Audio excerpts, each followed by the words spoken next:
Hey, gang. I think it's 80s hairband day. This is what happens when you have kind of sort of combed your hair and you just threw the headphones on. And now I look like I'm from like Striper or Whitesnake or something like that. There's no ponytail, no man bun. It's rainy, so maybe that's got something to do with it. I don't know. Jane's with me for hour number one today. With us. Pull that down. There we go. All right. Um, let's get talking about what Jane and I got on today. I switched to this background so we could put that hashtag over top. If it's just me, I block it because it's a bigger camera view. But good morning. Hello. Good morning. Good morning. Good Monday morning. It's Yeah. warmer in Pennsylvania today. I didn't even need to wear gloves to take the dog for a walk. What do you have up there? What is it?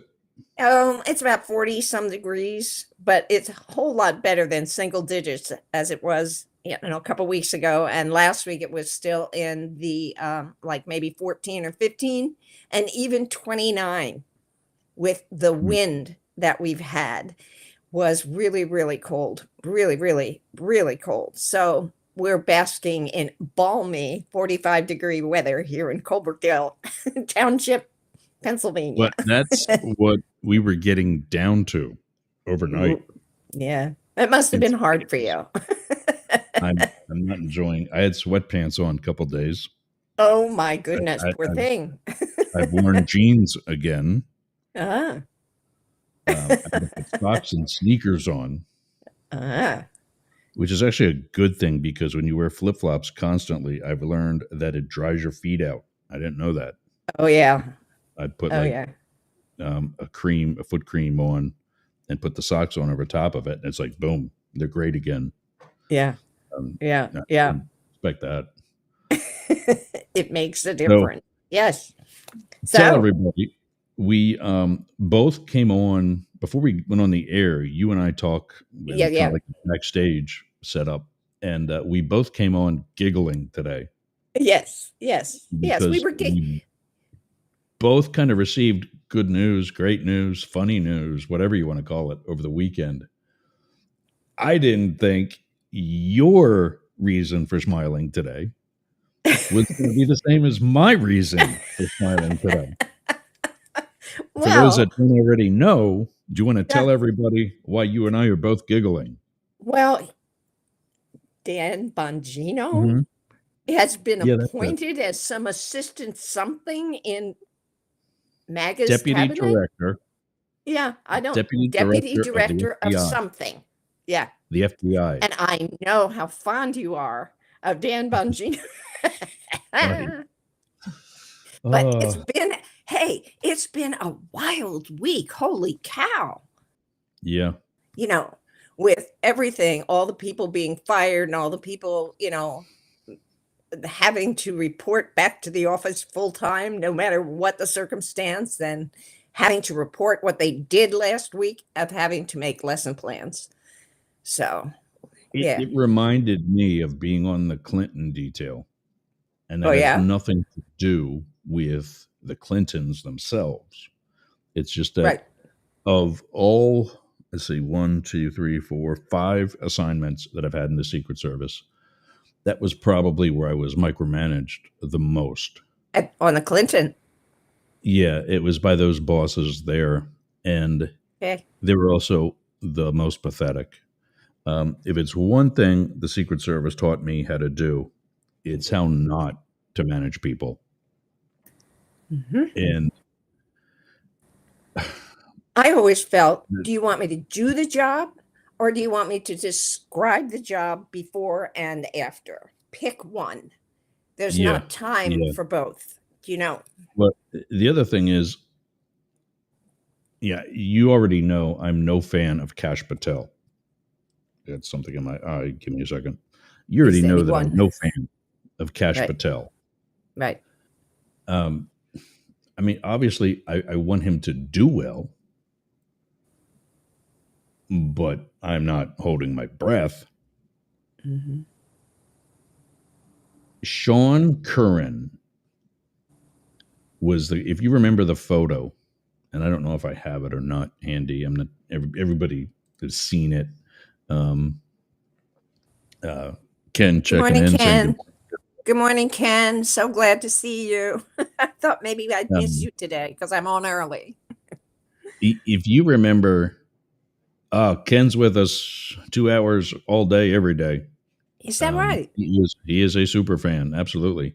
Oh, how If wonderful. you remember the photo from when Trump was shot at or Okay. whatever happened in Butler, and there's the photo of the agents surrounding him on stage, and he's raising his Yes, fist. yes. Yeah. Sean Curran is the agent in the background with the short hair. I think he's got sunglasses on. Okay. He is, and I'll explain this in the second hour more thoroughly, but he's a GS 15.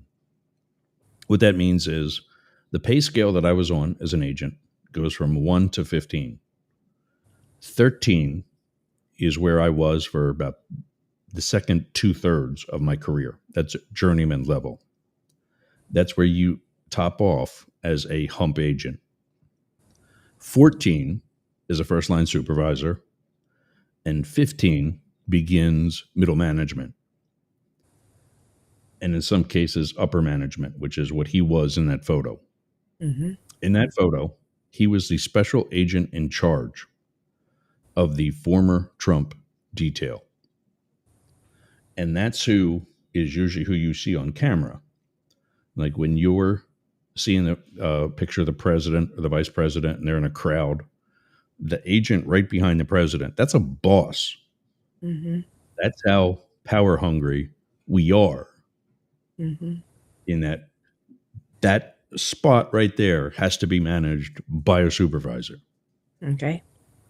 Other countries in the world, that position, my foot got caught in my chair, that other position or other countries in the world, that position is actually the rookie. Uh-huh. And the reason for that is that's the person who's most likely to take a bullet. Uh-huh. So let's kill the new guy, Mm. is the mentality there. How kind. So, yeah, that gives you an insight as to what we really do for a living. Well, he was the SAC special agent in charge of the Trump detail this past summer. And that's why he was one of the people on stage that day, was because it was his turn as a supervisor to actually work the shift. And as such, there's two ways to immediately move up in government, particularly the Secret Service: step up or Hmm. F up. Okay. The latter is the common one. And that's the saying that we all say: F up, move up. And because usually somebody Huh. steps on their crank somehow, and in the next promotion list, there they are, a boss. We have our theories as to why that happens. Usually, management is afraid of lawsuit. So they say, well, we'll promote them and they'll stay quiet because of however they handled whatever HR issue where it was the agent that screwed up in the first place.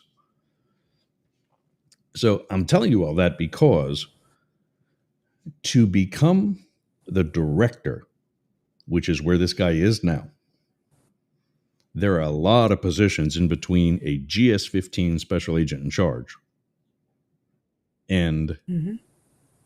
the director of the Secret Service, who, by the way, is not even on the same pay scale. That's how much of a difference Mm. there is. Okay. And before you would become the director after a GS 15 SAC position, there are other GS 15 positions at headquarters, like deputy assistant director. And then the major, I think there's 7 major divisions in the Secret Service. Each one is led by an assistant director. That is where you begin in what's called Senior Executive Service, or SES. To be certified to get a Senior Executive Service paycheck, you spend about a year of your career essentially going to grad school Hmm. on not only how to be a manager, but how to be a manager in government in your specific agency. He didn't do that. And now, having skipped deputy assistant director, having skipped an SES, special agent in charge, like the Washington field office, Philadelphia, San Francisco, Los Angeles, the other 4 assignments that I've had in the Secret Service,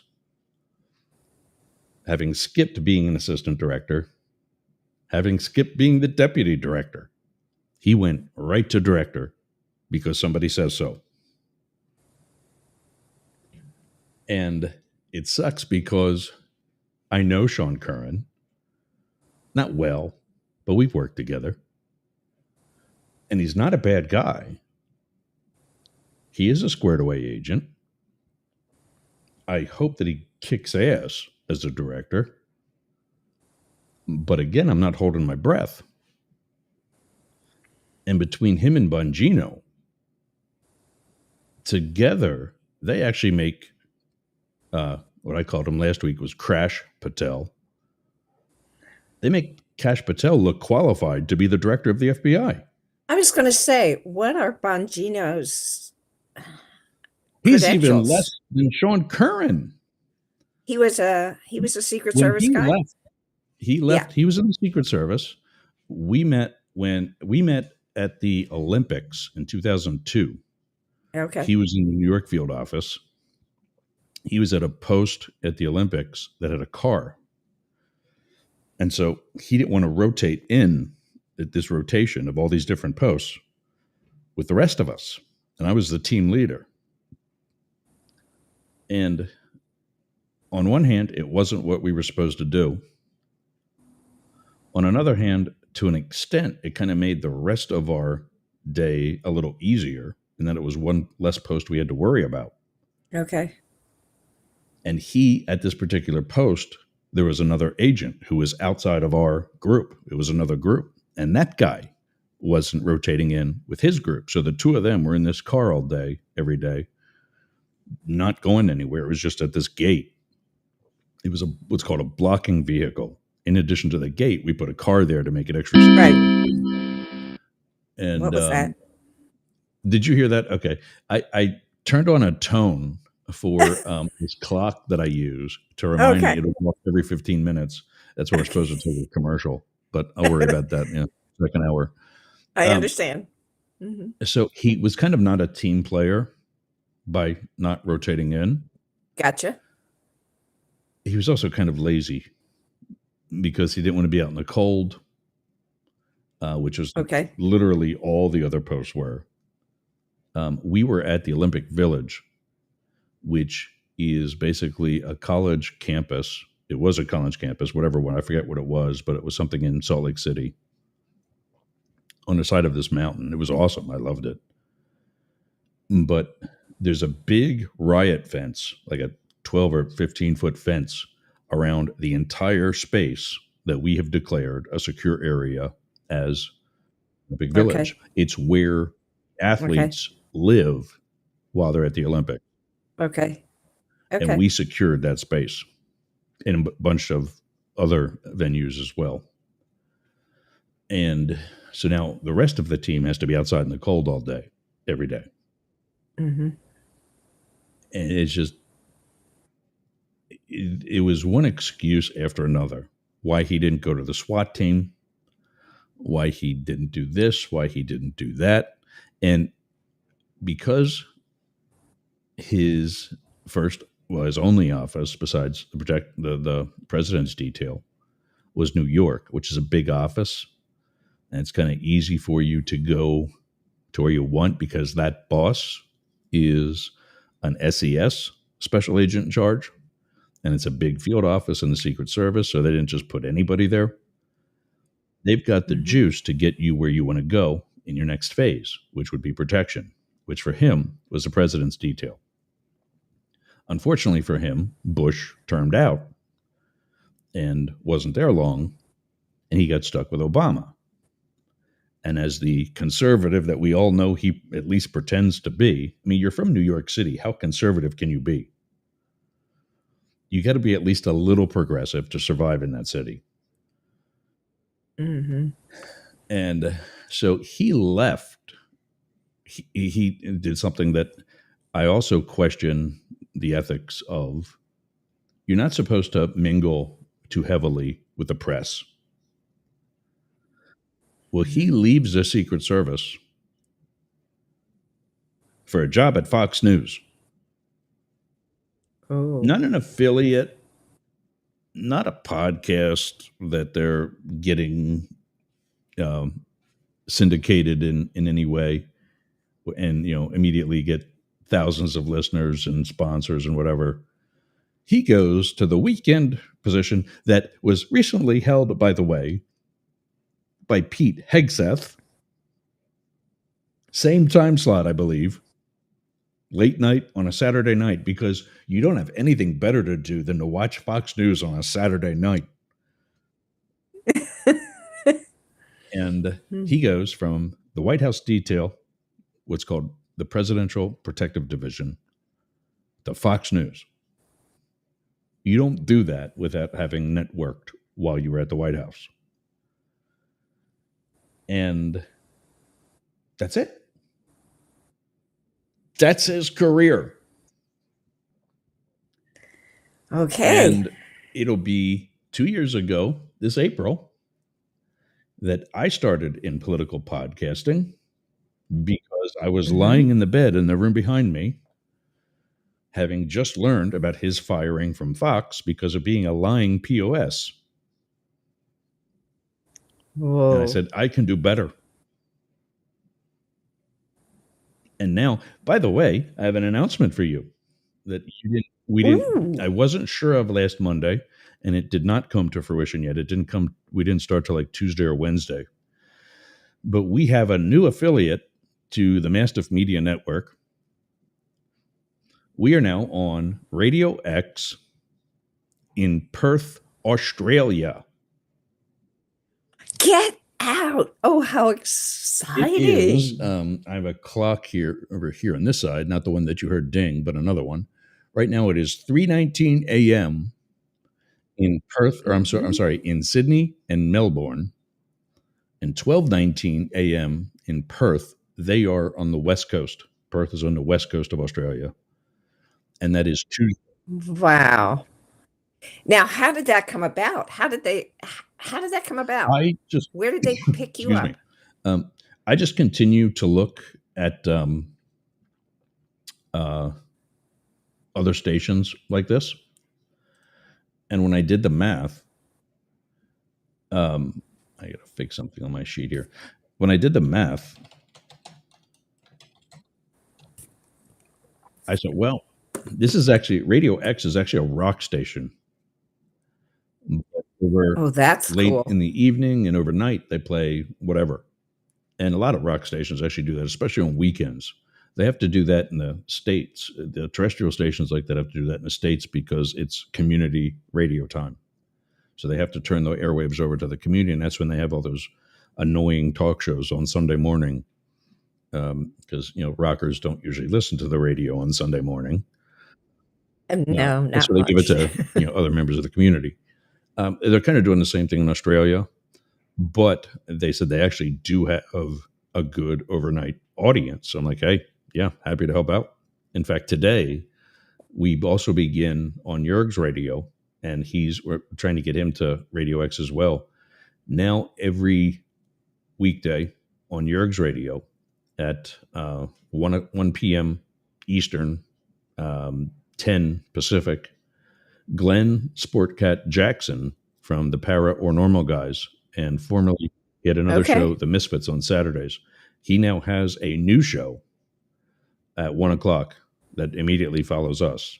So we'll be followed by Sportcat's. I think he's doing. It was originally Sportcat's Gloomy Gazette was the name of his news program, but I think it's just going to be Sportcat's Daily Gazette because I think he was worried what I would say about the gloomy and that how that would match with positive talk in a negative world. Um, We try. so yeah, exactly. Well, the reason I ask about Australia Uh-huh. is a couple of months ago, I got an email from someone in Australia who, and I forget the Speaking name of of the devil, pardon me? that's him on the comment there. Sportcat's in the Oh. house.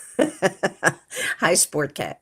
Anyway, I got an email from Yeah. someone in Australia who owns a high-end spa. Okay. Okay. Because I You forget the told name me of it. about this. I remember this. Yeah, Yep. Keep going. I'm Yep. sure I told you about it. Anyway, they had listened to one of my Be Inspired Yep. podcast episodes in which I had a conversation with JD. And I remember that episode. he was talking about his journey, you know, that included a variety of things, including recovery. And so it wasn't long after that I got this email from someone in Australia asking if they could be guests on my podcast. And so I did the research about, time changes and telephone numbers, and they gave me the telephone number, and we scheduled a date to record. And then something happened on there, and somebody came in, and we never ended up getting it done, and I haven't pursued it. But I thought it was really kind of interesting that someone from Australia had Oh heard, yeah. yeah, and it must have been as a result of of whatever affiliations you have in which you have broadcast Be Inspired. So Oh, you think it was because they saw it? They saw or heard it on Jurg's radio, I or you think think, so. Well, yeah. I mean, or maybe just certainly because he not my got it? network. You don't think? I was thinking maybe just because. Oh, excuse me, the coffee's coming on the way back up. Um, I was just thinking maybe it was because they heard you on like Apple Podcasts or Spotify. It's possible. It's possible, but I just attributed it to how you were promoting, Be Yeah, Inspired in a yeah. variety of areas. Because I think you have certainly a broader reach than I do. Anyway, that's why I asked about Australia. So I think that's Well, really that's cool. where That's we're at now. wonderful. Yeah, good. Congratulations. Last, thank you. Last month we renewed for a year with Atlanta, so we're still Mhm, there. So there on Sundays with the Be Inspired podcast. I'm actually going to. I need to send you a mhm. link again Yes. to resend those episodes that we lost. Yes, I have tons more from Yeah, 2025. So, great. we need to figure out when to begin, when to send you those things. And I had been trying to upload that for Atlanta like on a weekly basis. Mhm, I'm like, I've got so many new ones from you now. mhm, I can schedule these weeks out because if I forget, they just play last week's episode, mhm. and that's not doing anybody good. So, Right, right. Yeah, we have to done. get that done. We Yep, have got to many you tonight. things to do. Yeah, Many things to do. including yes. Go ahead. For example, I noticed on Studio B Art Gallery's Facebook that they want to take off our live events that haven't been recorded within the last 30 days. So I they saw that. suggested I download all of them, and then the suggestion was also to put them on YouTube. So this is above and beyond my skill set. So after you and I finish today, I need to run to my next meeting, and then my Yeah, friend Amy is going to teach me what I need good. to do in order to save those live episodes. So, I mean, Yeah, yeah, I download Be Inspired episodes. I suppose I can learn how to do this too, yeah. but It is. I It's not hard. That's good that they talk about that because I'm when I'm creating these shorts that I learned about 2 weeks ago how to do so that like right now on the screen, you and I are side by side. yeah, The shorts that I would create for like on YouTube shorts or TikTok and whatever else, we would be on top of each other. okay. That's something that I would have to do with the individual um, your individual video track. Remember when we were on Restream Yeah. and we had to sit and wait for everything to download after it Yes. was, Yes. Yes. or not, Riverside, I meant. We had to sit and wait. Restream, what we're on now, does that same thing, and I never knew that. But for whatever reason, we don't seem to have to sit and wait after the fact Mm. like we used to on Riverside. Okay. No, but I can get the individual feed, like your single video feed and mine separated from what everybody's seeing on the screen right now. And that's how you put them over top of each other. Just taking the view that everybody sees now, that's not going to work. You can't do it that way. Gotcha. So, yeah, it's, Any, well, uh, yeah, I just want to What- talk. You know, yeah, I don't want to play with the exactly. technology. I just want to talk. You know, when I wanted to get into the radio side of it and the podcasting, I had Up the Middle, which was a podcast. I Mhm. recorded it here in the studio and I did editing, put it on the RSS feed, and that was a podcast. Mhm. When the radio came along, I said, well, I want to do something for radio. And if you remember, I had an evening show called Yerg's Tonight, Mhm. and that was just radio. I developed an audience there. They're following, some are still with us today, et cetera, et Nice. cetera. And then I remembered, do you remember Don Imus? Yes. Yes, I do. He was one of the first to take his radio show at WNBC and get it televised on MSNBC. Mm. And it wasn't even where like the cameras are in our face. The camera was up there somewhere and it was looking down on him. And you saw him in the studio doing a Mhm. radio show Yeah. that was now also on TV. And so that's what I wanted to try to do. And then just like when I was doing the Doggy Traders, and I was doing that live, I wanted to try to reach out to as many different platforms as possible because you didn't really know where the people were that really wanted to follow you. Mhm. And now it's morphed into the camera's right in my face, but I got to remember to be very descriptive because we're also on the radio and social audio, which is like being Yeah. on the radio, but different. Yeah. Ugh, Yeah. it's a lot. Oh, we've got another ding. Time Good to turn the page. morning. Yeah, time to turn the page. You need to insert a commercial, I would bet. I got to figure out so that doesn't get broadcast. You know, I Yeah. got to where that application fits on the soundboard Okay. and like discontinue it from the other channels and just have it go to my headphones and that's it. Yeah. Yeah. Oh, speaking of which, there's yeah. Anyway, so the other thing I thought you were going to mention was what you want to do with the Yes, expression.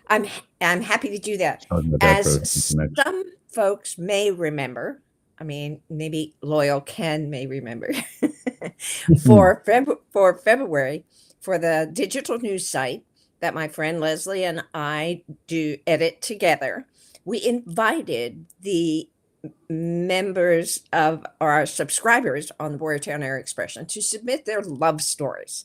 And it didn't have to be puppies and flowers. It could be a difficult heartbreak. It could be a love story about their dogs or their careers or flowers or whatever. And so we had a bunch of folks respond to our invitation to submit their love stories throughout the month of February. So March is coming up. So I have some ideas for March because we celebrate, some of us, St. Patrick's Day in the middle of the month. I thought perhaps Luck of the Irish, perhaps folks would want to tell a story about luck, either good luck or bad luck that showed up at some point in their lives. Okay. Then the other thing I thought about, that was one topic I'm thinking about inviting people to respond to. The other topic I utilized when I was doing a student talk show toward the end of my teaching career, in which I took Kermit the Frog's line, "It's not easy being green," because of course shamrocks in March and all that kind of stuff. And I Yeah, that's thought, a good okay, bit well, like that. that that would be kind of fun to talk about how it's not easy being different. It's not easy being green. It's not easy being different. It's not easy being a one-off. It's not easy being out of the mainstream, Yeah. and to talk about one's experiences about how it isn't easy being, being a jock in high school, okay, being an art student in high school, being a goth in high school. It's not easy being out of the mainstream in some way. So, anyway, I'm thinking about those. I really like the green one better. And I was wondering, maybe Ken has an opinion about which of those topics would Hmm. would inspire people to submit their stories to us. Well, here's me being grammar police. I think he needs a comma after remember. Referring to your previous article and some of the other things you had been talking about. He says, "I Okay. remember Jane." I think Yeah, he means I remember, comma, Jane. Jane, as in like your previous things that you have been speaking about, as Mhm. opposed to he remembers Jane Stahl Jane. and who she Oh. is. I remember Jane. Yeah, Well, I find it interesting that you're way more, what, concerned as a grammar policeman bitchy about that than stuff. I am. Yeah, yeah. I love it that you are. I'm usually As a like that former student, on. you know. That's usually the angle I take on some like Facebook fight when I'm arguing with some Trumper and they say you are stupid and they spell it Your. Uh-huh. I just tell them yes, you are my stupid and I love you very much. I just wish you wouldn't support Trump. That's funny. Anyway, so yeah. So I'm thinking stay tuned for those of you who are also subscribers to the Boyertown Area Expression, if there are any out there. I'd love for you to That's a tell good point us a to story. uh, tell everybody where they can get that right there. Boyertown Area Hey, Expression town.news. news. That is Very our good. hometown digital newspaper of sorts that Jane and a colleague of hers from her teaching days, Leslie Misko, are the editors of. Mm-hmm. And yeah, check that out. There's good stories, even if you don't care about the goings on in small little old Boyertown. Mm-hmm. There's articles like this that they Mm-hmm. contribute that they contribute, and also, like Jane was just saying, members of the community contribute as well. So Yeah. yeah, it's good. Happy to be putting that up. But Yep. oh, we got another comment. Who's that? Grammar PD. Yep, Work can hardly Cannot. Work can hardly speak English, and now he's doing an hour and a half news show every day. That's. Very good. I guess you're Very going to good. learn, Cat. I guess you're going to learn, pal. I'll be There we listening. go. There you go. There you I'll go. be listening. So it's been, I know that once I get off the air here, you have a lot of things to talk about Yeah. politically for this that happened over the weekend and happened last week. But Mm. I'm just wondering what's happening more locally with you. Um, Ron DeSantis is finally doing something that might actually be worthwhile. When I first moved here, he was elected on the premise of, for lack of better terms, and I'm paraphrasing, straightening out the insurance industry. Oh, It was God. already ridiculously high and still is. He hasn't touched it. And Wow. and nobody's touched me. I mean, I've lost almost everything, as everybody knows. I received one um, get you started type of check. That money's gone. I've put that into the house. I've not spent all of it on doing the house because I don't know if I'm even going to rebuild the house. I might be knocking the house down. I learned that in the past couple of weeks, just because we're actually being forced by FEMA to either move, knock it down, and build over, by definition, building up, Mhm. or building up, meaning Mhm. that we either have a crane come in and they lift the entire house up to the height that it needs to be, which I can't do with my house because there's too many additions added on to the original footprint, that those foundations would crack. It wouldn't be able to be lifted. What I wanted to do was build right over top of it Mhm. and just keep this ground And floor. gut where you are on top. Um, Yeah. sort of gut, yeah. I mean, the footprint that is the floor plan on the ground Mhm. floor would actually stay the same. Mhm. I Mhm. can't consider it living space anymore because it won't be insured for flood insurance or hurricane insurance or anything like that. But I certainly wouldn't Mhm. throw it out. Mhm. I've got a plan where I can put like aluminum, or not aluminum, vinyl siding in the space behind me where you see the walls gutted, so that when this happens again, I just hose off Mhm. the wall, Right. broom it out, move it up, and I'm done. Mhm. Turn the fans on, let the place dry out, and I'm finished. Not done, Mhm. finished. Turkeys are done. That's what Jack Spleen used to tell us. Turkeys are done. Yerger, you're finished. Um, and see, Ken, even I screw up grammar. See, that's poor cat. He says, sorry about the grammar error. I'm doing 5 things here at work while chiming in on the side. We appreciate that, Ken. Um, Yeah. No worries, so Ken. now I don't even know, but he and somebody in the legislature have introduced a bill that would be a constitutional amendment to the Florida Constitution, eliminating property tax. So there Wow. goes about a third of my $3,000 a month mortgage payment. Maybe not quite much that, but also is the insurance that I have to pay, Mhm. which by lifting up would also go away because I wouldn't be paying flood insurance anymore. I'd still have hurricane insurance, which is a different insurance, by the way, Mhm. and whatever other homeowners insurance, but my payment would go down if this comes to fruition. So I'm all for it. I think what he's going to do is skyrocket sales tax because Mhm. it'll also keep you up in Mhm. Pennsylvania because you don't want to Mhm. come down and pay 10% sales tax when you can go to Mhm. Rocky Beach and pay no sales tax. Right. Um, so because they've this administration particularly in Pasco County where I'm at is very anti snowbird, and even less Yeah. just anti, even more so, just anti tourism. Um, Yet there's nobody here that's a real native of Florida. Hi, baby. Do I got to take a commercial so you can go pee? Finally, I got a puppy at my feet.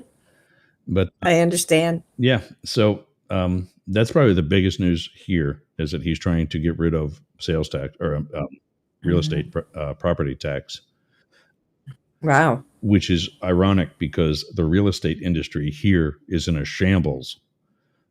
This is Tampa is Mhm. actually like the number two for like upside down property, and I don't mean just like your mortgage is more than what your value is. I don't mean that kind of upside down, which I'm not, by the way, but um, rents are going up and they're all empty, but nobody's bringing the rent down for their Mhm. properties.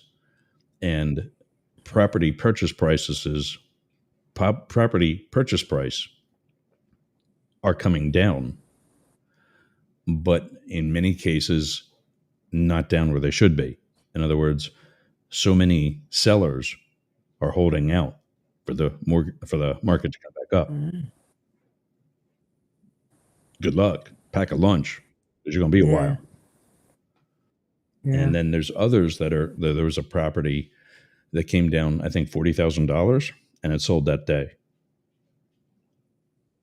And then there's a property across the street from me that's been on and off the market 3 times since I've been here. That is also recorded.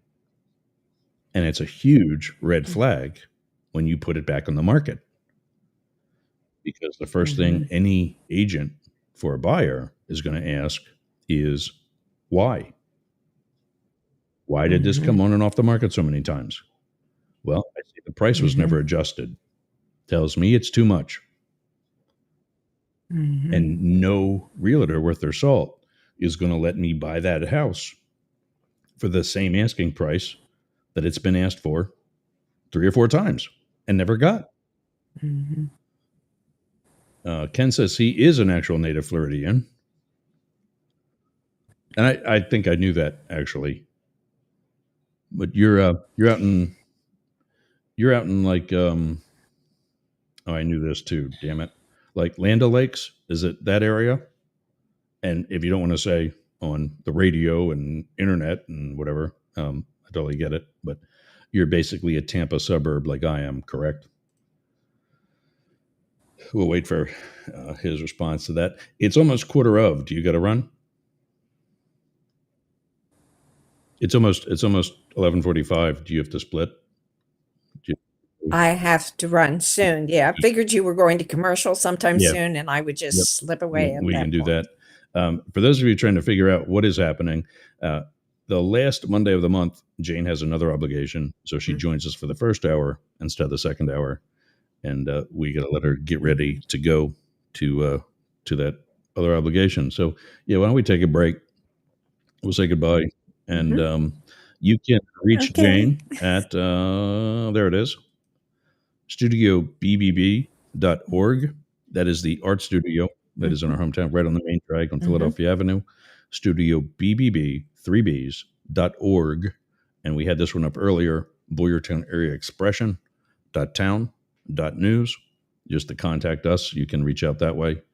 And you can get all of us at Up the Middle by writing news. I just slipped with my other email address. News, NEWZ, at yergz, YERGZ.com. And you can get us all there.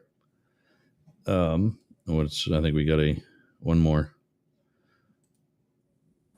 He's in Lutz, Hillsborough, close to Pasco County. Hillsborough County is the county that Tampa is in. And I think it's called Lutz, not Lutz. There you go. Time to turn the page. And there we go. Okay, buddy. Yep. I'll see you next week. Maybe we'll talk to you in between. Okay? And, take care. I'm Yergz. Bye, Ken. Have a good week. And I'm Jane Stahl. And this is Both Sides Now. All right, everybody. I'm going to take a break. Let Jane get out of here.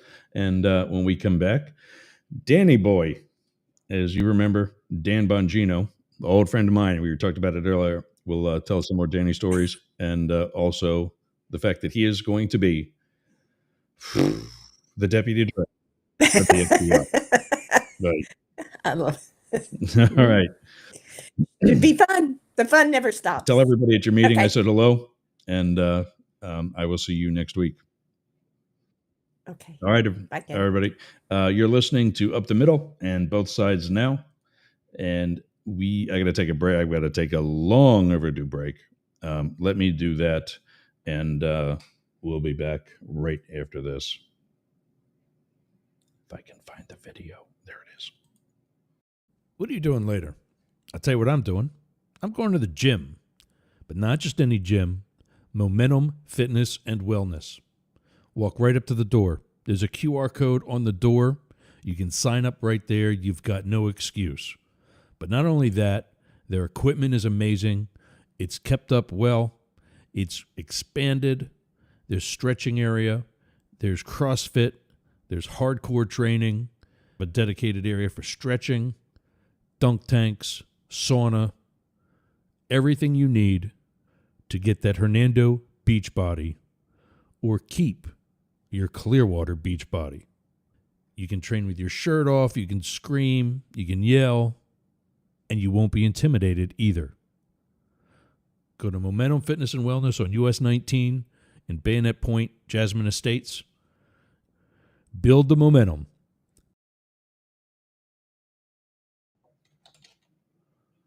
All right. I'm going to play some music for a minute, just to give me an opportunity, because I don't have any commercials that are longer than that 60-second commercial that I just did. So I'm going to just play some music for a minute. When we come back, like I said, we're going to talk about Dan Bongino. We'll tell you some more about Sean Curran, and, of course, Krash Patel, who last week was nominated, or actually was confirmed as the next director of the FBI, as well as the email that Knucklehead sent to every single employee of the federal government. And I've got a call in to the Secret Service to find out what they're doing. I'm going to tell you what a couple other of the big alphabet soup letters, the three-letter majors, are doing, and or not doing, as it were. And so we'll do that when we come back. Let me just put this on for a minute, actually for a couple of minutes, and we'll be back.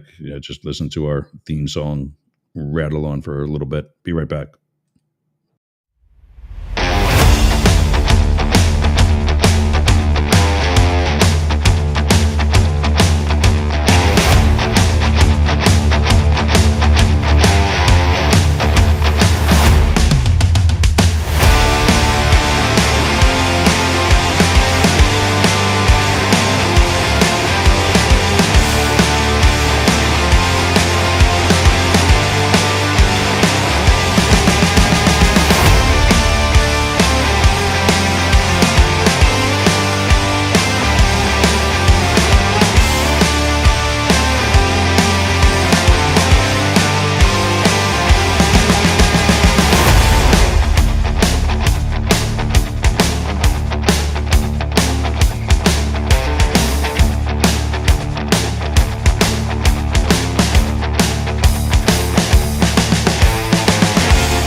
Wow, that was well timed. So, no luck. No luck. I like that. That was all right. No luck with the peeing. And I even got her underneath the tree where it wasn't raining. but she's just so, hell bent on not being out at all in the rain. They're curled up on the beds behind me, and all right, looks like I may be getting a mop out later because I know she's going to be on the floor somewhere. I was telling Jane during our first hour that she peed and pooped 3 times in the house yesterday. And she's like 7 months old now. It's kind of time for that to stop. But, oh well. She is still a puppy. I don't get too angry with it. I think, honestly, that maybe how should I say, just the fact that she might have been sick. I don't know. We'll see. But let's see. We got about. But I set these timers so I know. There's certain things I got to do at certain times during the show. And now that Jane and I are sitting here rambling, I'm actually going to do well with that, because other stations like that when you have a good what's called radio clock. Speaking of such, one of the things you do during a radio clock are commercials like I just aired for my gym, Momentum Fitness and Wellness, formerly Monster Mouse Fitness. You might have remembered when I used to talk about that. Same place, different brand, much better setup. Still, like you hear in the commercial, you can still train with your shirt off and be all hardcore and yell and scream and all that stuff. But you won't be intimidated if that's not your thing. That includes the ladies. Plenty of women go there. There's cross training. There's the dunk tank, or whatever it's called, this plunge tank or whatever it is. This whole ice water thing. That's all the fitness rage now. They've got one of those. They've got a sauna, which is my thing. I love the heat prep, heat therapy, it's called. I used to do that for like 10 minutes in the beginning of a workout. It's kind of like if you take a rubber band and you just stretch it, it's going to expand, but it might not come back to the condition that it was before you stretched it. That's like your muscle, and your muscle does the exact same thing. If you take the rubber band and put it in the microwave for 10 seconds, it heats up that material. And when you stretch it and then let it go, it comes back to much more of a natural, original condition. That's heat therapy. That's using a sauna prior to working out. Now, one of the things heat therapy does is it also lets you relax. So if you're in there for too long, you're not going to have a good workout, because all you want to do is go back into the sauna and take a nap. Done that. Usually when there was another hot guy in the sauna with me. But it's definitely something. I haven't been training regularly in almost 2 years. The PTSD, depression, and anything else just got me in a funk, and I don't really care about going to the gym anymore. And I'm seeing all these hot guys on social media, and guys that I used to look like. And I really credit the fact that heat therapy, eating right, a bunch of other fitness-oriented things that I had been into and did during my fitness career is why I'm not a total fat slob, even though by my standards I am. And I got some base to work with, and I'm confident that I'll still have a sexy summer coming up. All right, so last week, Krash Patel was confirmed as the new director. I think the 8th director of the FBI. To be clear, at risk of sounding like Kamala Harris, to be clear, I want every single appointee of the Trump administration to kick ass. Again, I don't think that's going to happen, but I would love for them to kick ass.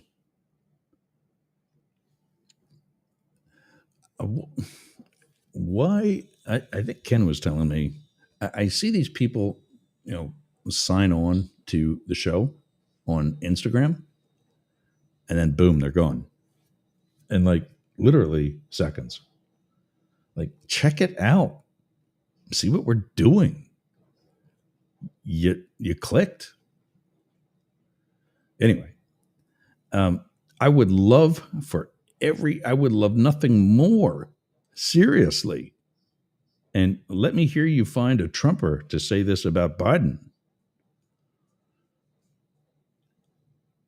I would love nothing more than everything in the Trump administration. I've got to redo this camera too. This is not the same camera that you've been seeing me with last week. As you might have remember, I did do an entire show, I think, with Phil, with just something else up because my camera connection was not working. Turns out we've narrowed it down to one of the video cards is not functional, and that needs to be replaced. But anyway, now, at least in the other one, the camera was set up properly so that you could see this. What this is called a mic flag, where you see Mastiff Media. You could read the stuff on the side. That's blurry. So I got to get that settings on the camera fixed. But I would love nothing more than for Trump to actually be worthy of his face being on Mount Rushmore, which will never happen. He's already screwed the pooch with that. He's a traitor. He is an imbecile, a moron, wrapped up happily as an idiot. That's never going to happen.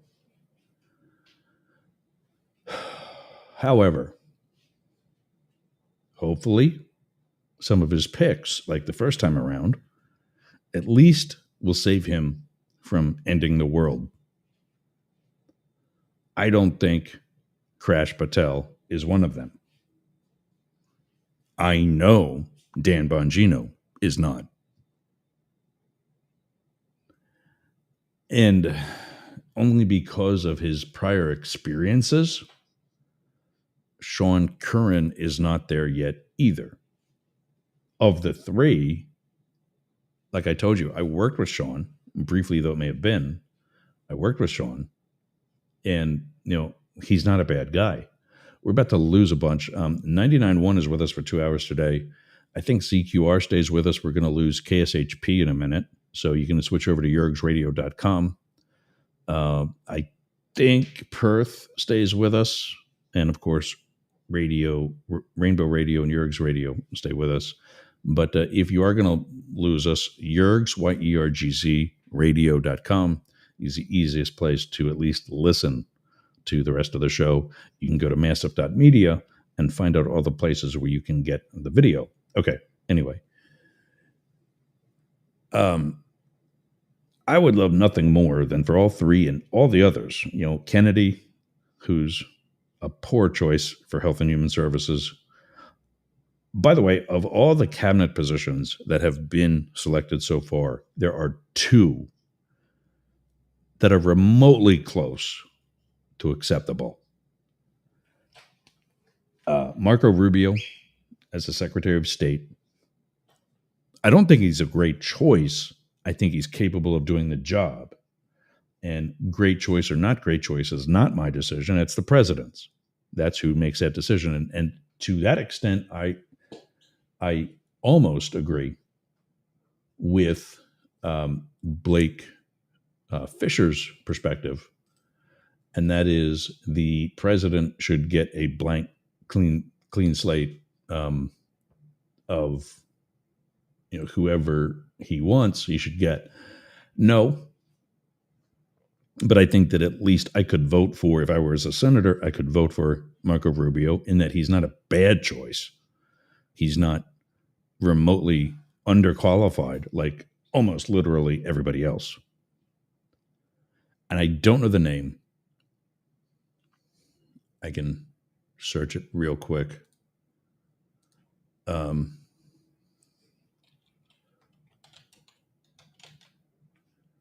Oop.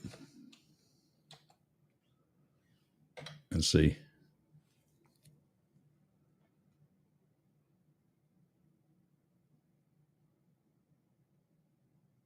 That is not it.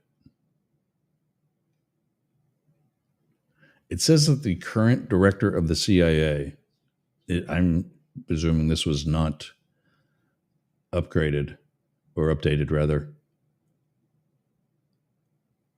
Wait a minute. My quick Google search gave me William Joseph Burns is the current director of the Central Intelligence Agency, has been in the position since March 19th, 2021.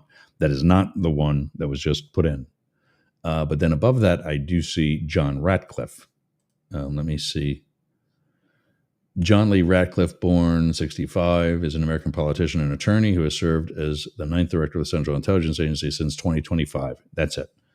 So this is the guy that I would be okay, at least by prior experience. I don't know his politics. I kind of do, considering who put him there. But I don't know his real take on life in the intelligence community. Obviously, people at the CIA need a boss like this that's going to support them, not turn over list of new hires to Doge because that's what Doge wants, to stroke an ego. And we'll talk about that in a second as well. But this guy, John Ratcliffe, and I'll put this into the show notes for later, was in Trump 1.0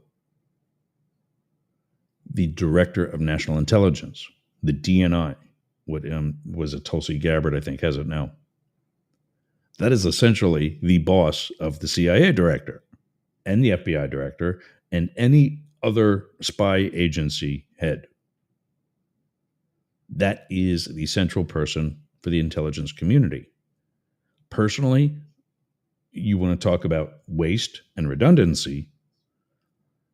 The director of the CIA, since its formation, has been the director of Central Intelligence. That's why he's not just, or she is not just called the director of the CIA, but their actual title was Director of Central Intelligence, meaning they are central. Everything comes to me, the DNI. But it was because of every president from then till now allowed the director of the FBI to have an ego and said, no, we don't want to share with the CIA. We don't want to play nice. And so the two directors traditionally, historically, never got along when it came down to it. Now they could, smile at a press conference, but other than that, no. And so it was during the Bush administration that the DNI was created. And now everybody answers to that person.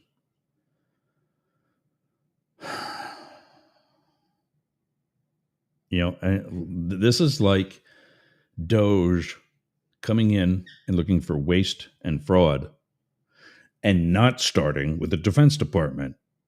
And that's not me being disrespectful to our military and to our veterans. That's me saying the amount of known fraud and loss and everything else bad with money at defense is like twice the size of the entire budget of USAID. But we go after USAID first. I'm compiling the actual list and I'm putting together a chart. The offices of Inspector General that were the inspectors general that were fired, one of the first moves that T-Rump made. Doge, or excuse me, those positions, um, USAID, Consumer Affairs, or Consumer Protection Bureau, and others that were the immediate casualties of Doge. And I'm going to compare that to, I'm going to sneeze. Give me a second.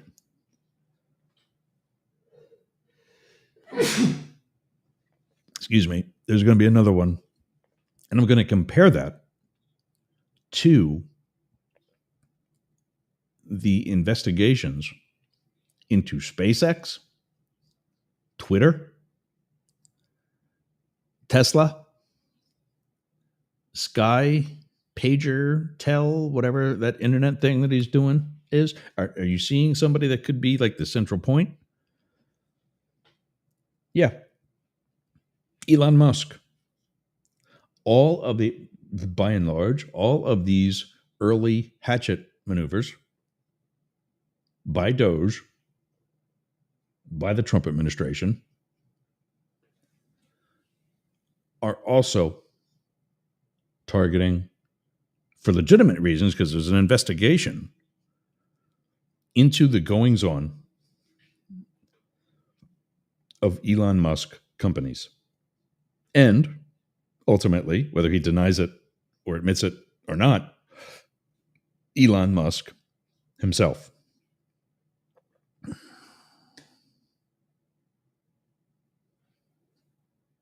I don't know, guys. I don't know what to tell you. But then we got T-Rump saying that if there is any sort of conflict of interest, Elon will say, hey, this is a conflict of interest. I shouldn't be here. You mean, like, first of all, everything he's done so far, and two, self-identification for a conflict of interest is by itself a conflict of interest. If I am about to be the next director of the Secret Service, I should not be sitting here talking about the director of the Secret Service, because I'm going to tell you all kinds of bad things about Sean Curran, so that you write your congressman and call the White House and yada yada and get him fired so I can be the next director. That's not going to happen. I'm not remotely interested, and neither are they. But you get the idea. That is not okay. Meanwhile, that is business as usual for Doge. So if you support that, if you think that's okay, you're an asshat. You are just as corrupt as the government that you're mother effing every day.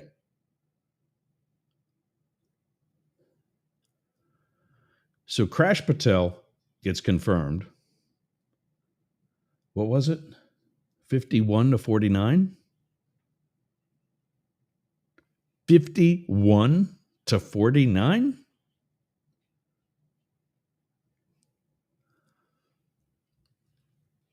That was basically two people that needed to be swayed. Because if it was 50-50, J.D. Vance would come in and make the tying vote, break the tie. We all know where that would go. So to keep this guy from out of the hen house, it would have had to have been 51-49 the other direction, which it was not. Which means we still have plenty of spineless Republicans. Because this guy, as much as I'm about to say how he looks, he's about to look qualified. He's not at all. Not even close. I don't care if he's an attorney. I don't know if he is or not. I don't care. He has zero experience. I still have something in my eye. Sorry. He has zero experience in law enforcement. And as you're about to see, the other two people that do have experience in law enforcement are not qualified for their jobs either. And I even like the one. I've been saying that all morning. So Krash Patel, he's in. To his credit, and again, I will also keep saying this, I want them all to do well. Even Dannie boy. I know you weren't expecting to hear that. Even Dannie boy, I want to do well. Not because it furthers his career, but because it makes safer. It's not going to make safe, but at least makes safer the men and women of the FBI, who I'm really pulling for here.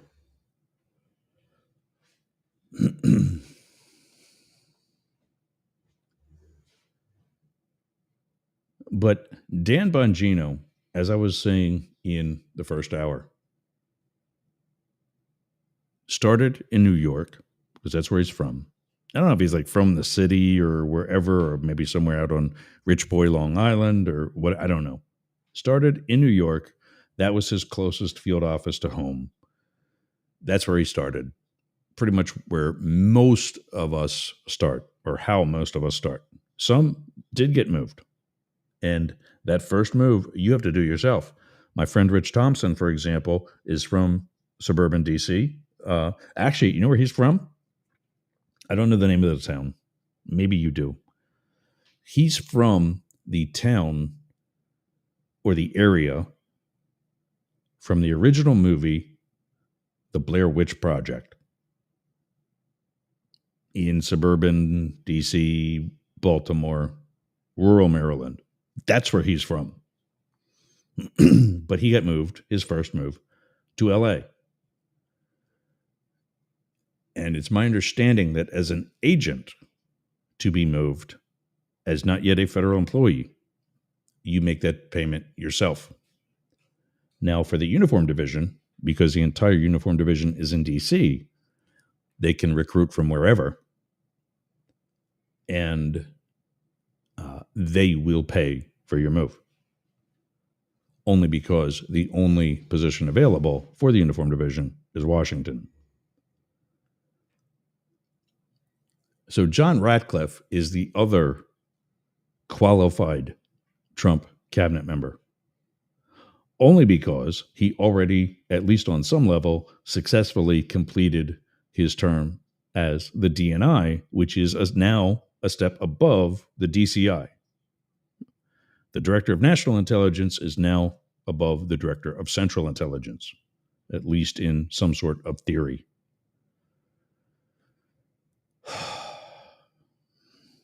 Everybody else sucks. There's nobody I would even consider for the positions that they're in.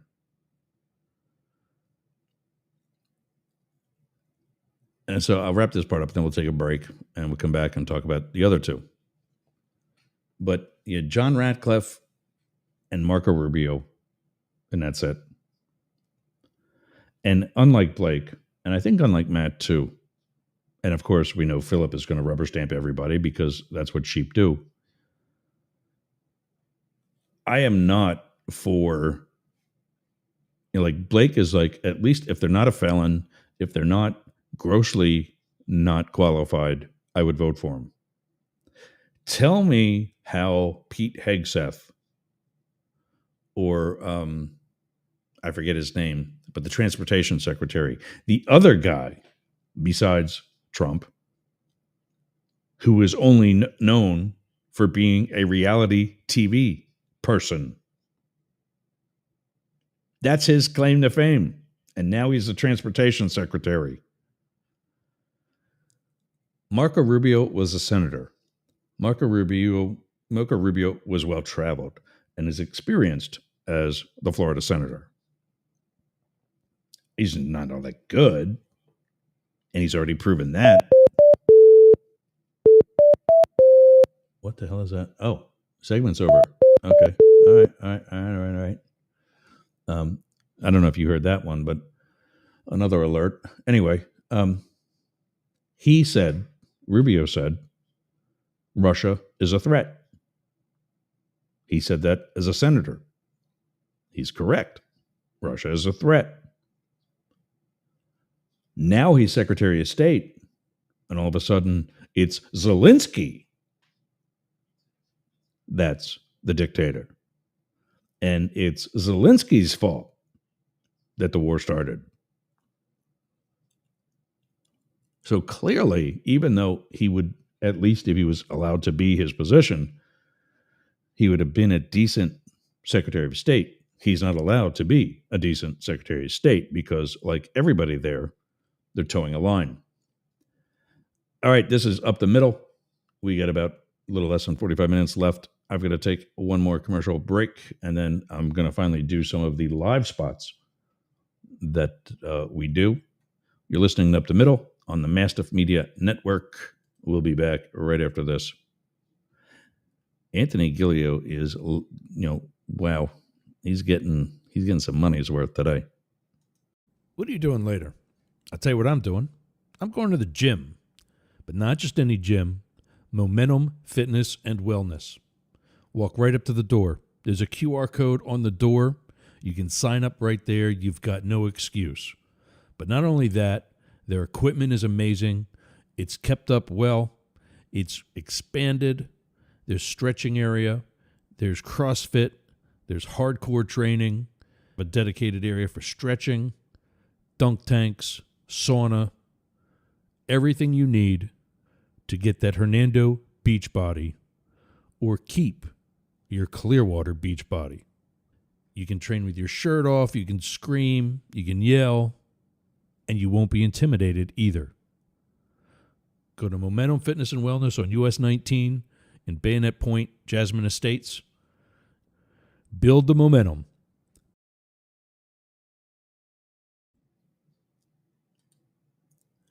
Sea Ranch Civic Association.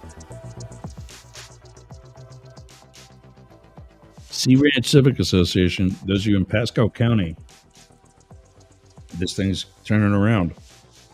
When I moved here 3 years ago, a bunch of old people, and still is. And I'm going to be one of those old people someday. But as far as retirees go, I'm the kid. 53 years old, I'm a kid. But there's an aggressive move to bring some of my younger neighbors into the fold.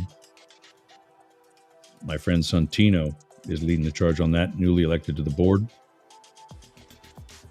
And getting an organization together, a movement together, to make this association active, not just younger, but more inclusive to everybody in this community's demographic. Go to mysrca.com to join the Sea Ranch Civic Association. You don't have to live specifically in this neighborhood. Just, be a stone's throw away. Take part in the events if you want to. He just did a monthly a monthly farmers market that we're going to be broadcasting from in the van. At least for like part of it. The very beginning it starts at noon, so it's like the second hour of our show. But for the rest of it, for the rest of the farmers market, we'll be there giving away whatever we can get to give away. But my SRCA, my Sea Ranch Civic Association, mysrca.com. Go there, join the Sea Ranch Civic Association. Also, check me out. I'm on Cameo. Scan that QR code that's on your screen right now.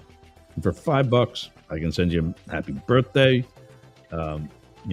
Wish you luck on something. I can answer a question about the Secret Service or the government that, I haven't discussed yet in the show. Certain things classified I can't get into, but you will get some good answer of something, or we'll try it again if you want to ask something else. Or you can go to cameo.com/ergs/book. And for $5, you can have my voice forever. addressed specifically to you or to someone else you so choose. Cameo.com/yergs/book. Okay, let's get on with other stories of the day. We talked about the two qualified or not so qualified folk that are part of the cabinet. And again, to be clear, the three that we're going to talk about next, I would love to be mega successful during their time at the three posts that they're going to hold. Like I said, I'm not holding my breath. I'm not going to sit here and tell you that I think they're going to do great. I don't think that's going to happen. Krash Patel, although he did do one thing that I think is stand up, I think it was already kind of orchestrated. I think it was already happening from the background, but I don't know that. This past weekend, Elon Musk sent an email to everyone. And I do mean everyone. Hold on. There we go. Everyone in the federal government got an email where he was requiring, I think, 5 things that they did in the past week.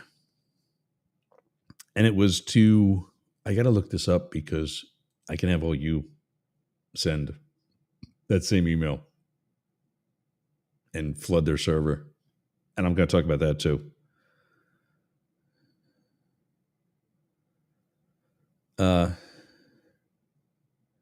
James Carville is in the news for some sort of commentary. We'll talk about that. Well, I'll look at that in a minute. But Trump's popularity plummets, a historic decline. Oh, I got to go back to that. A historic decline in approval ratings. Hello. Open a new tab. What else was I just looking up? Of course. Oh. Elon Musk email. I swear I'm dyslexic.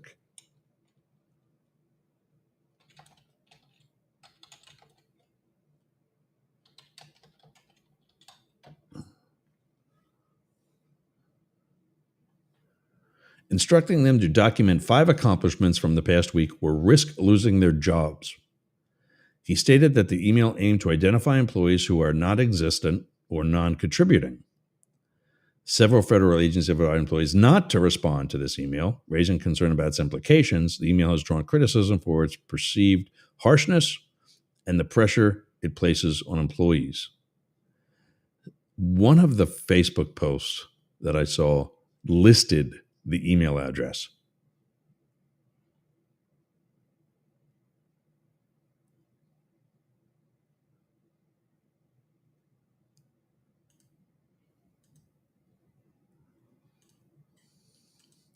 There's 2 stories relevant to that might. Elon Musk says federal employees, must report what they got done last week or lose jobs. This is from USA Today. Issued another controversial ultimatum to federal workers Saturday afternoon, instructing them to report their work accomplishments via email or resign. Musk, the billionaire advisor to Trump, an unofficial leader of the Trump administration created Department of Government Efficiency, first posted a message about the email on Twitter and then said, consistent with President @Real Donald Trump's instructions, all federal employees will shortly receive an email. Why do you put this on Twitter? Why do I need to read about this? This is not transparency, it's ego. Will shortly receive an email requesting to understand what they got done last week. Failure to respond will be taken as a resignation. This is not how you resign from a government job. It's not how you're not at Twitter, Elon. You're not at Space Cadet or whatever it's called. The email received by USA Today was sent to the worker with the subject line, "What did you do last week?" Because that's an acceptable subject for an official email. What did you do last week? Issued late Saturday afternoon, it demands employees please reply to this email with approximately 5 bullets of what you accomplished last week and CC your manager. Please do not send any classified information, links, or attachments. Deadline is this Monday at 11:59 p.m. Eastern. It appeared to refer to the week starting February 16th, which was a 4-day work week because of President's Day, a federal holiday. The email went out to employees at agencies including the Consumer Financial Protection Bureau, the National Oceanic and Atmospheric Association, the Centers for Disease Control and Prevention, and others. Okay, I can stop you right there. This proves that Musk has no idea what he's doing. He sent this to NOAA, the National Oceanic and Atmospheric Association. Do you know what NOAA really does? That is probably one of the coolest spy agencies in history. I promise you, Elon, you were never going to know that if I hadn't just said it. One more reason why I wholeheartedly believe one of the missions of the CIA is diversion, like this administration claims to be an expert at. What I mean by that is this. You know the CIA is a member of the intelligence community. How? That's its name. Central Intelligence Agency. National Oceanic and Atmospheric Association. You might not even know what it does with that name. But I promise you, those are some of the coolest spy satellites in outer space. And I promise you something else. I don't care if Trump's president or not. Felon Musk ain't never going to see it. Yet he's telling their employees to name 5 things that they did this past week on a 4-day work week. This guy's a joke. Contrary to Musk's Twitter post, the email did not mention termination or disciplinary action for employees failing to respond promptly. It is unclear what, if any, legal basis Musk would have for carrying out the threatened firings. A spokesperson for the Office of Personnel Management confirmed to the New York Times on Saturday that the agency is asking employees to provide a brief summary of last week's accomplishments by the Monday deadline. This was part of the Trump administration's commitment to an efficient and accountable federal workforce. Adding that agencies will determine any next steps.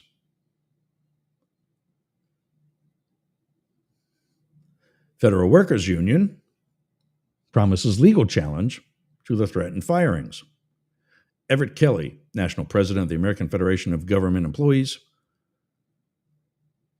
called the message cruel in a statement issued Saturday evening. Once again, Elon Musk and the Trump administration have shown their utter disdain for federal employees and the critical services they provide to the American people. It is cruel and disrespectful to hundreds of thousands of veterans who are wearing their second uniform in the civil service to be forced to justify their job duties to this out-of-touch, privileged, unelected billionaire who has never performed one single hour of honest public service in his life. We will challenge any unlawful terminations of our members and federal employees across the country. The development comes as chaos around federal firings continues to swirl in response to the executive order signed by Donald Trump on February 11th, directing the federal government to implement a workforce optimization initiative created by Musk's Doge. Approximately 75,000 federal employees took buyouts before news of layoffs rolled in. That's the original, reply to this email, resign if you want to accept that offer. Though some have reported that payments have not come through. Shocker! Didn't we say that? I'm pretty sure. While there's no official count on how many workers have been laid off, it could surpass 100,000 workers, as US Today previously reported. That's where I'm getting this particular story right now. Yeah, not in that one. Let's see if it's in this one here. This is The Hill. Opportunity. There are only two kinds.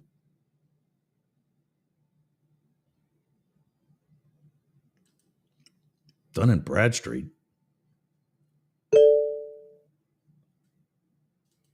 don't know what that was, but not our buzzer.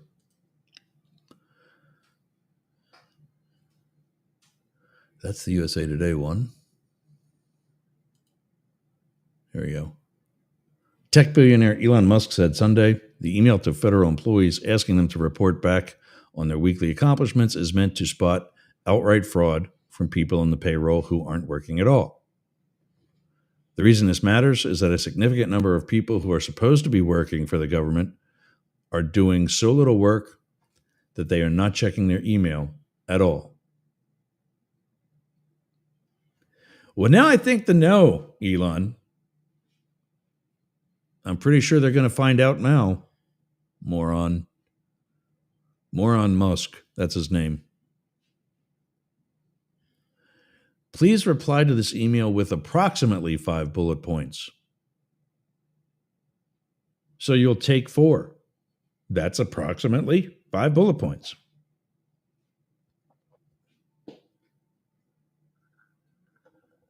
I think it was the one thing that I'm following. This goes back to Everett Kelly again. This one's The Hill this time. And I'll put this link too. I'm not going to go through the whole thing because it's pretty much the same thing. Although this is later and is explaining and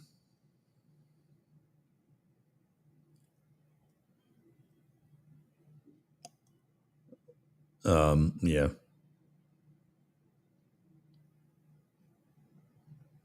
I'm trying to find the actual email address. That was somewhere. I think it might have been on Facebook.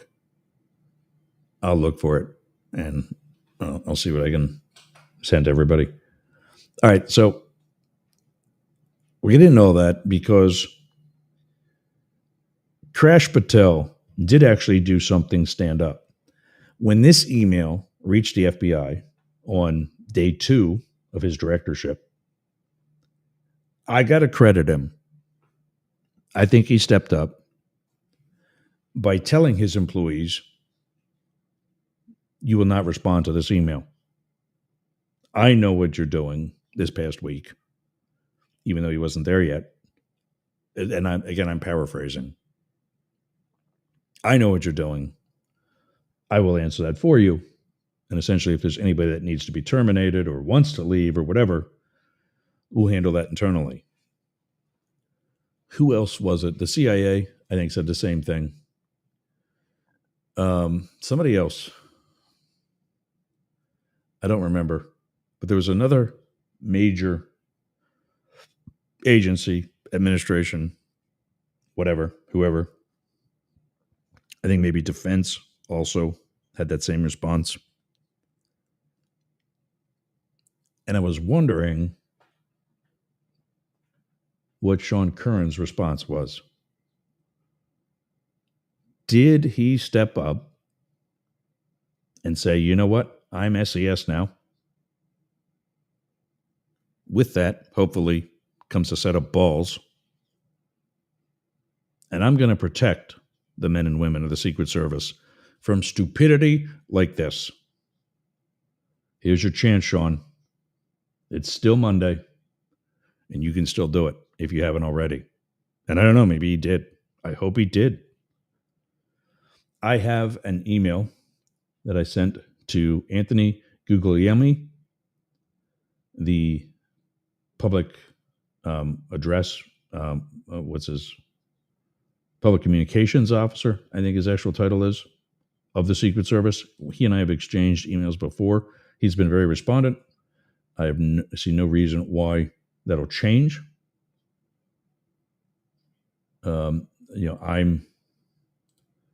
I'm respectfully requesting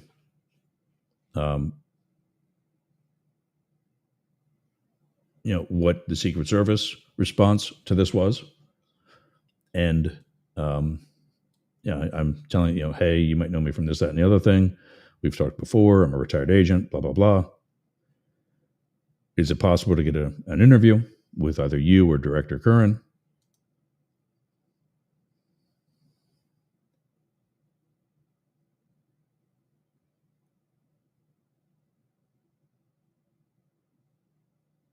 Okay, I just got an email from WDJY. I gotta. Anyway, is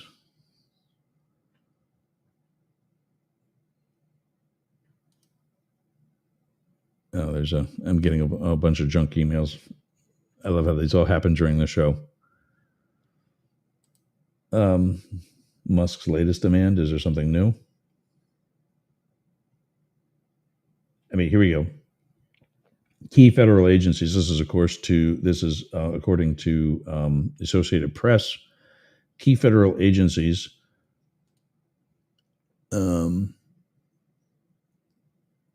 Key federal agencies refuse to comply with Musk's latest demand. Here's the one that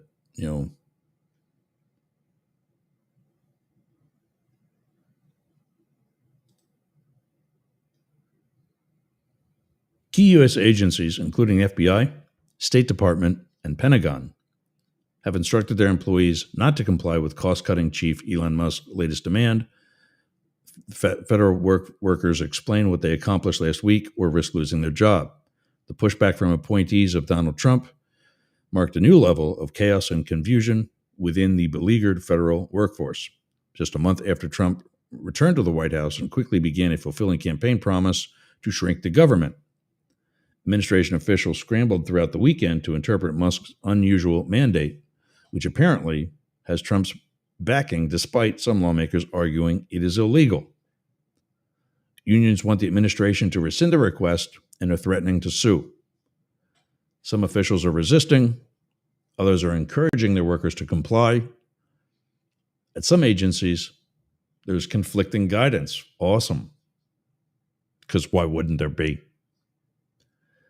One message on Sunday from the Department of Health and Human Services, led by Robert Kennedy, instructed its roughly 80,000 employees to comply. That was shortly after the acting general counsel, Sean Keveney, I mispronounced that, Sean Keveney, had instructed them not to. And by Saturday evening, agency leadership issued new instructions that employees should pause activities on the request until noon Monday. That was 40 minutes ago. Uh-oh. I'll be candid with you. Having put in over 70 hours of work last week advancing administration's priorities, I was personally insulted to receive the below email, Keveney said in an email viewed by the Associated Press. Keveney laid out security concerns and pointed out some of the work done by the agency employees may be protected by attorney-client privilege. I received no assurances that there are appropriate protections in place to safeguard responses to this email. Musk's team sent an email to federal employees on Saturday, giving them roughly 48 hours to report 5 specific things they had accomplished last week. In a separate message on Twitter, Musk said any employee who failed to respond by the deadline sent in the email at 11:59 p.m. Monday would lose their job. Democrats and even some Republicans were critical of Musk's ultimatum, which came just hours after Trump encouraged him on social media to get more aggressive in reducing the size of government through his Department of Government Efficiency, or DOGE. So that right there, DOGE, it's the name of a shit coin. It's not even a real cryptocurrency. Real traders don't trade it. And that's the name you picked for your agency. Senator John Kurris, a Republican from Utah, was among the members of Trump's party who had concerns. If I could say one thing to Elon Musk, it's like, please put a dose of compassion in this. Curtis, whose state has 33,000 federal employees, said on CBS's Face the Nation, these are real people. These are real lives. These are real mortgages. It's a false narrative to say that we have to cut and you have to be cruel to do it as well. This is not about efficiency. This is about Elon Musk's small dick. That's all it is. Once we remove the emperor's clothes and show that to everybody, more people will be able to stand up. On ABC's This Week, Rep. Mike Lawler, Republican from New York, questioned the legal basis the Trump administration would have for dismissing tens of thousands of workers for refusing to heed Musk's latest demand. The email did not include the threat about workers losing their jobs. The tweet did. So again, the due process needed to terminate someone isn't there. For Senator Chris Van Hollen, a Democrat from Maryland, there was no doubt. The actions he's taking are illegal, he said on Face the Nation. Trump mocked the affected workers in a meme Sunday. This is good coming from the president. Trump mocked, I'm going to say this again. So even you dumb maggots hear this. Trump mocked the affected workers in a meme Sunday. A day we're all supposed to have off if we're good Christians. On his social media network. Because everybody subscribes to Truth Social. The post featured a cartoon character writing a list of accomplishments from the previous week, led by cried about Trump, cried about Elon, made it into the office for once, read some emails.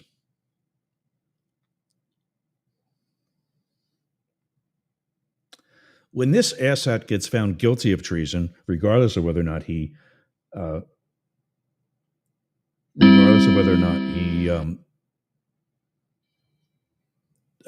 brain farting, pardons himself, I think one of his penalties should be community service with the some of the guys who keep a field office like the Secret Service, LA, Philadelphia, wherever, moving. Let them get up in the middle of the night and put a suit on and shave so that they're in a suit, ready for day shift, an hour or so away from home at 5 o'clock in the morning.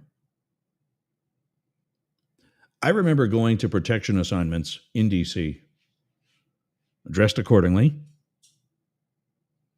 passing some of the bars, hitting the horn, hitting the siren because I was in my G-Ride, whoop, whoop, and waving to friends coming out of the bars because they were just closing. That's how early my day has started on many occasions. Newly confirmed FBI Director Krash Patel, an outspoken Trump ally, instructed Bureau employees to ignore Musk's requests, at least for now. So I got to get wrapping some of this up because I want you to have my comments on Dannie Boy, as well as Sean Curran and how they compare to Felon Musk. You're listening up the middle or watching up the middle, depending on where you're at, via any one of the proud members of the Mastiff Media Network. We'll be back right after this. What are you doing later? I'll tell you what I'm doing. I'm going to the gym, but not just any gym. Momentum Fitness and Wellness. Walk right up to the door. There's a QR code on the door. You can sign up right there. You've got no excuse. But not only that, their equipment is amazing. It's kept up well. It's expanded. There's stretching area. There's CrossFit. There's hardcore training. A dedicated area for stretching, dunk tanks, sauna, everything you need to get that Hernando beach body or keep your Clearwater beach body. You can train with your shirt off, you can scream, you can yell, and you won't be intimidated either. Go to Momentum Fitness and Wellness on US 19 in Bayonet Point, Jasmine Estates. Build the momentum.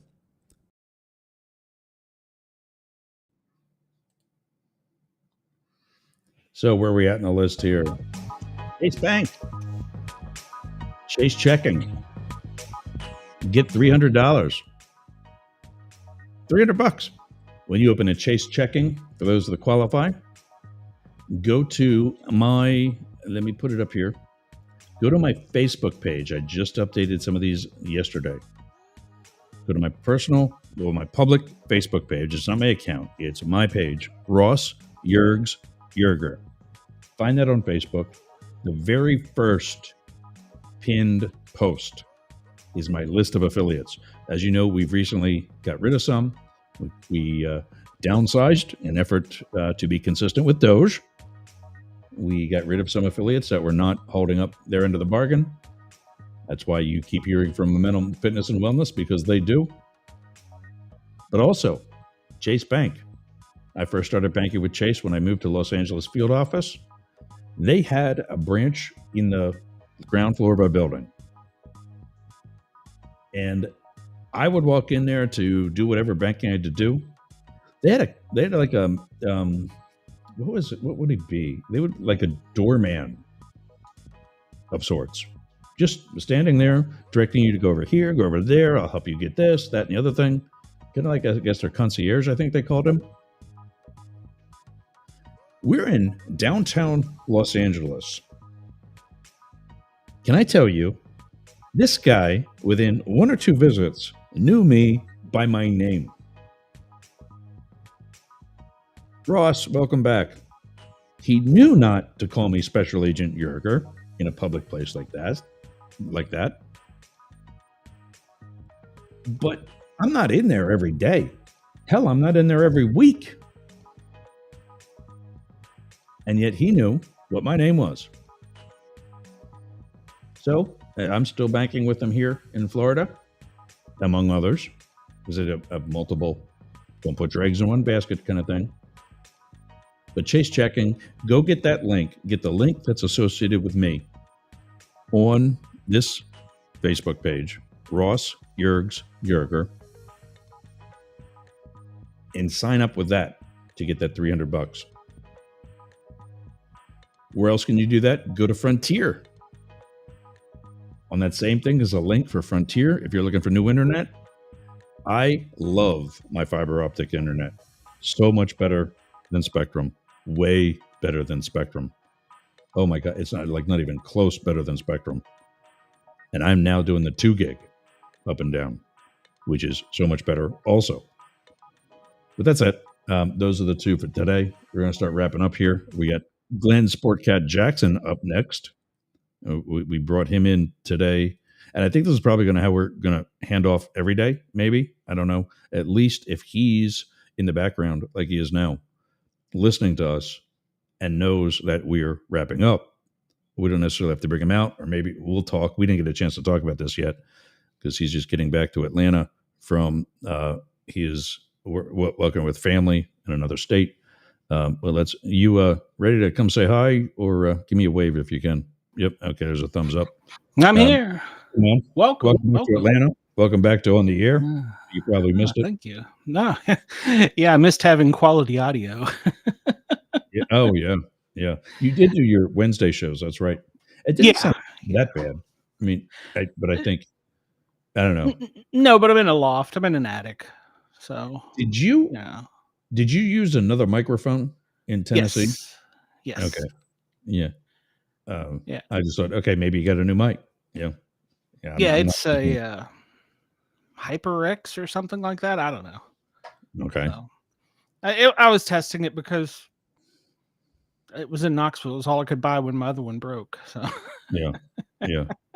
So, but I do have an announcement that I'll probably be making soon. We are probably going to have an official speaker of the Sportcat shows. And when I say speaker, I mean audio speaker. I'm testing some for a California company. So yeah, wow. yep. Okay. I got him. I got him while I was gone. I haven't had a chance to do it yet. So this is like a Bluetooth speaker. Sort of. It's new technology, but yes, sort of. Yeah. Okay. Well, I'm sensing that there's stuff that you're not ready to talk about yet. Yeah. Well, I don't know yet, so I don't want to talk out of turn. But it does. It Okay. uses a new technology, and you can place multiple speakers throughout your whole house and Yeah. control it with one device, even which speaker. Or it's kind of like Alexa in your hand, in your Android or iPad or whatever. So there's a bunch of things like that I'm also looking at. So let me know when you're ready to start taking some next steps, and if it's something that you're okay with, and that would be a good fit. I happily partner with you on that. Absolutely. Yeah. is It's there a new company. So yeah, I'm excited about it. Yeah. So when you say like the speaker for the Sportcat shows, is this something that like can be customized to have your brand on it? Like could No. be Mastiff Media on it or something like that?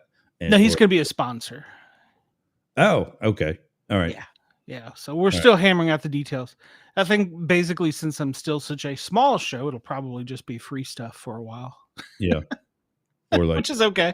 I'll take it. Or like pay as you go type of thing. Like sure. Like the affiliates that I get paid when they get paid. And oh, by the way, let me see. Sea Ranch Civic Association is not. Jurg's on Cameo, obviously. Chase Bank, Frontier, Rumble, Momentum Fitness and Wellness, DNR Studios.